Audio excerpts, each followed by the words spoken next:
Hello everyone, welcome to VSC Vivekananda school of competitive exam. আসলে সবাই খুব ভালো আছো। দেখো, আজ আমরা যে বিষয়ে কথা বলবো সেটা হচ্ছে মূলত কম্পিটিটিভ এক্সামে ম্যাথসটাকে আমরা কিভাবে আরেকটু ভালো করতে পারি। আমরা যদি অন্য পরীক্ষার সঙ্গে তুলনা করে দেখি, আমাদের স্কুলের পরীক্ষা বা কলেজের পরীক্ষা তুলনা করি, কম্পিটিটিভ এক্সামের সমস্যা কি বলতো? মেইনলি সমস্যা হচ্ছে টাইমের। আমরা কম সময়ে কিভাবে প্রশ্নটা সলভ করতে পারি সেটা ভীষণ ইম্পর্টেন্ট। ওই জন্য আমরা কনভেনশনাল মেথডে যাব না, আমরা ডিফারেন্ট অ্যাপ্রোচ ফলো করবো। সাপোজ ধর একটা যদি গুণ বলি তোমাদেরকে, ধর একটা নাম্বার নিলাম 2 3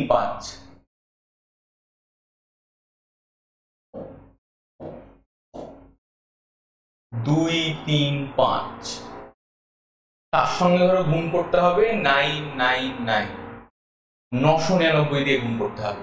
আমি দেখে মনে হতেই পারে গুণটা অনেক বড় গুণ, কিন্তু দেখো পরীক্ষায় আমাদের মূল কাজ কি হয় বলতো? এই ধরনের কোশ্চেন গুলো আমরা সহজে কিভাবে সলভ করতে পারি।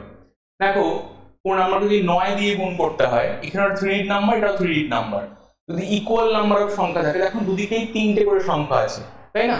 আর যদি 9 দিয়ে গুণ করতে হয়, আমাদের কাজ করতে হয় কি বলতো? সংখ্যাটা থেকে সিম্পল 1 বিয়োগ করতে হয়।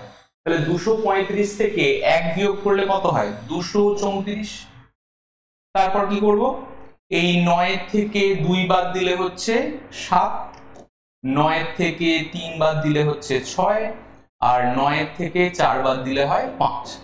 তাহলে দেখো, এইভাবে যদি আমি গুণ করি, আমার কিন্তু করতে অনেক কম সময় লাগবে, একটা গুণ 3 সেকেন্ডে হয়ে যাবে। কিন্তু আমরা যদি কনভেনশনাল মেথড দিয়ে যাই তাহলে কিন্তু আমাদের সময় লাগবে। তাহলে আমাদের এখানে মূল উদ্দেশ্যই হচ্ছে সময় কিভাবে কম করে প্রসেস সলভ করা যায়। দেখো, কম্পিটিটিভ এক্সাম মানে কিন্তু আমরা অনেক কিছু পড়তে এসেছি বা শিখতে এসেছি এরকম নয়, আমরা সঠিক স্ট্র্যাটেজি অ্যাপ্লাই করে কিভাবে খুব কম সময়ে অনেক বেশি আনসার করতে পারি, কারণ আমাদের কাট অফ মার্কসটা ক্লিয়ার করতে হবে। এটাই হচ্ছে আমাদের মেন উদ্দেশ্য। সেটা ঠিকগুলো মাথায় রেখেই দেখো, সামনেই আমাদের এসএসসি বেশ কিছু এক্সাম আছে। তার জন্য আমাদের অলরেডি একটা 45 ডে একটা সিরিজ শুরু হয়েছে, এসএসসি স্পেশাল সুপার ব্যাচ। এখানে আমরা কি করছি? প্রত্যেকদিন ক্লাসে প্রিভিয়াস ইয়ার্স এর যে কোশ্চেন গুলো আছে, মূলত টিসিএস প্যাটার্ন যে কোশ্চেন যেগুলো আছে, এসএসসি যে প্রিভিয়াস ইয়ার কোশ্চেন, মানে এগুলো টিসিএস যে কোশ্চেন গুলো করছে, আমরা সেই কোশ্চেন গুলো আলোচনা করছি এই সিরিজটাতে। এবং কি বলতো, যে কোনো পরীক্ষার জন্যই প্রিভিয়াস ইয়ার্সটা ভীষণ ভীষণ ইম্পর্টেন্ট। মূলত এসএসসি তো খুব বেশি ইম্পর্টেন্ট বটেই, কারণ দেখো প্রত্যেকবারই প্রচুর কোশ্চেন আসছে, এবং দেখো সব কোশ্চেন তো আমার বাড়ানো সম্ভব নয়। তাহলে কি করা হচ্ছে? ওই টাইপগুলো অনেক টাইপই কমন পড়ে যাচ্ছে। ওই জন্য আমরা কি করছি? এই সিরিজটার মধ্যে আমরা করছি হচ্ছে প্রিভিয়াস ইয়ার্স এর কোশ্চেনগুলো আলোচনা করছি। আমার এই সিরিজটা কমপ্লিট হয়ে গেলেই আমরা শুরু করব স্ট্যান্ডার্ড সিরিজ শুরু করব। সেখানেও আমরা কি করব? আমরা হচ্ছে প্রিভিয়াস ইয়ার্স এর কোশ্চেনগুলো ভীষণ ভালোভাবে আলোচনা করব। ওকে, কিভাবে কম সহজে কম সময় করা যায়, এটাই হচ্ছে আমাদের মূল উদ্দেশ্য। ওকে, তাহলে দেখো, অঙ্কের ভয় দূর করার জন্য দুটোই মাত্র উপায়। একটা হচ্ছে তোমাকে হচ্ছে লেগে থাকতে হবে, মানে পেশেন্সটা ভীষণ ইম্পর্টেন্ট।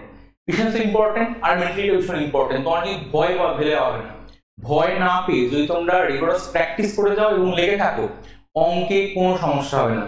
তোমাদের লাইভ ক্লাস থাকছে না প্রত্যেকদিন, তোমরা অবশ্যই লাইভ ক্লাস জয়েন করো। লাইভ ক্লাস জয়েন করলে তোমার প্রিপারেশনটা আরো এক ধাপ এগিয়ে যাবে। ওকে, তাহলে আজকের ক্লাস আমাদের এই পর্যন্তই থাক। কথাবার্তা তোমার সঙ্গে দেখা হবে আমাদের লাইভ ক্লাসে। ওকে, সবাইকে ধন্যবাদ এবং টাটা।